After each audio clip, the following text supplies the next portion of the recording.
This is the story of Dinah and Joseph, two siblings and kindred spirits, two lost souls who experienced profound violence and trauma, one who rose to great heights and one who all but disappeared, one who became the subject of their story and one who was the object. Dinah's story begins with a tragedy and ends in a mystery. The youngest of Leah's 7 children, Dinah went out one day away from the camp to Shechem to see the women of the land. As Rabbi Danya Ruttenberg explains, this is not the behavior of a woman in biblical times who were vulnerable when they left the protection of home. Dinah was spotted by a local prince and assaulted. When her brothers Simeon and Levi heard, they went into a violent rage, at which point Dinah disappears from the story. We hear about the impact of this assault on all the men around Dinah, but never how it affects Dinah directly. In fact, Dinah is never heard from again, save one mention in this week's Parsha in a list of Leah's children. Where did Dinah go? Like too many victims, she was robbed of her agency and a voice. Joseph we know a lot more about. Joseph was the first child of Rachel, beloved by Jacob, who gives to Joseph a ketonet pasim, a fabulous flowing coat. Joseph was despised by the rest of Jacob's sons. One day, after getting directions from an unnamed man, Joseph finds his brothers in a field.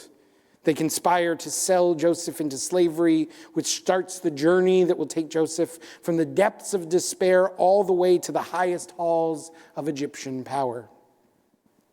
There are some unexpected details in the way the Torah and tradition describe Joseph. Genesis says that Joseph was 17 years old, but also was like a youth to Jacob's wives, Bilhah and Zilpah. Bereshit Rabbah, a work compiled around the 5th century, asks the question, why describe Joseph as a youth if Joseph is 17, unquestionably an adult by biblical standards? The Midrash says this means that Joseph behaved like a young person, penciling their eyes, lifting their heel, curling their hair.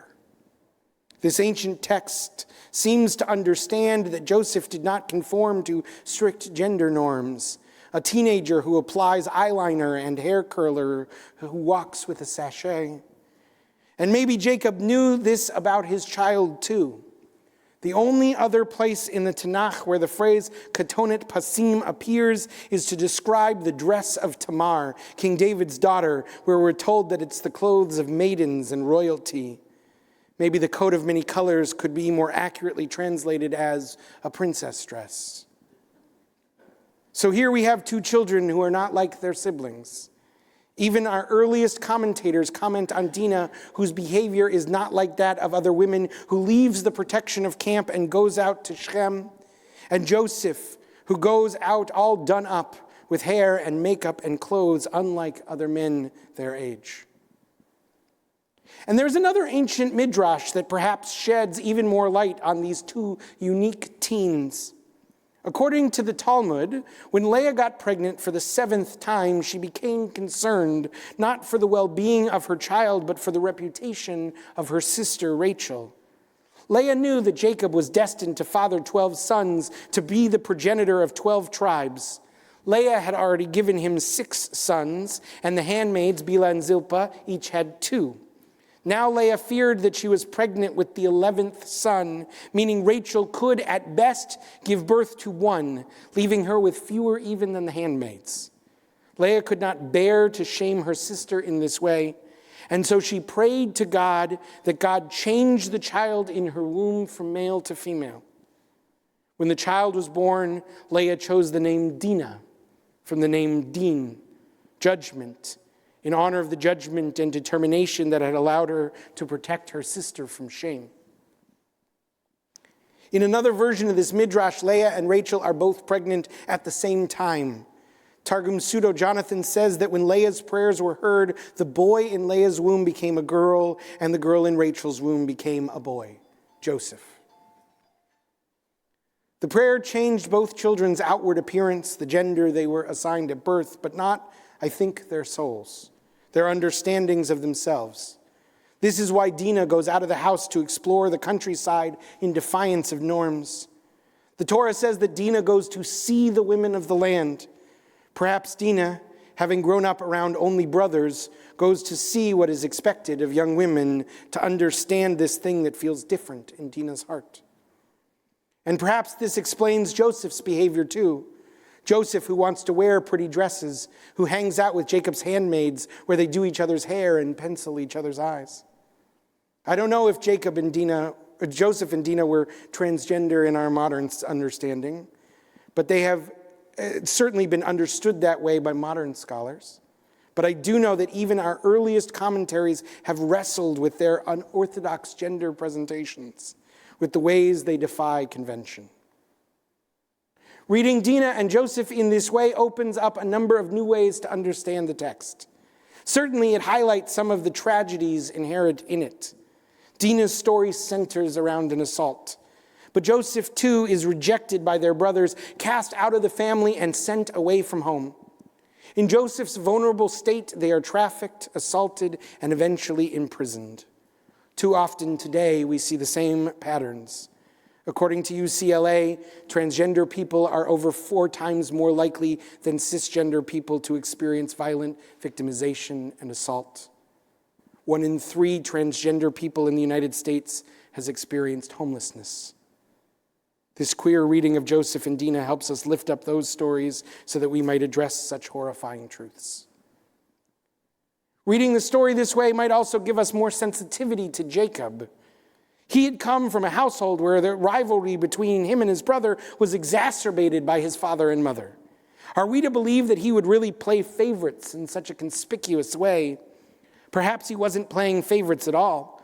Perhaps Jacob just saw Joseph in ways the brothers couldn't, as a kid who defied convention, who needed to be nurtured in their own way. Perhaps Jacob appreciated Joseph's uniqueness and saw in them a reflection of the bold, compassionate mother, Rachel. If Joseph wanted a princess dress, how could Jacob say no? We see Jacob's piercing insight into his child again later in the story.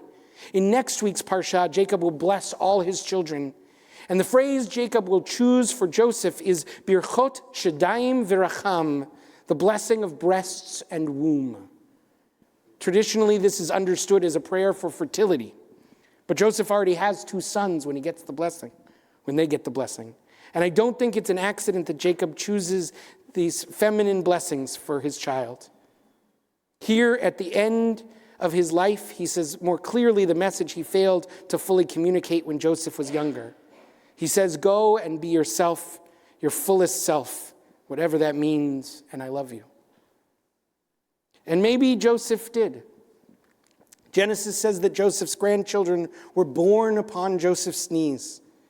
As Rabbi Erwin Keller explains, giving birth upon someone's knees was a standard birthing posture in antiquity.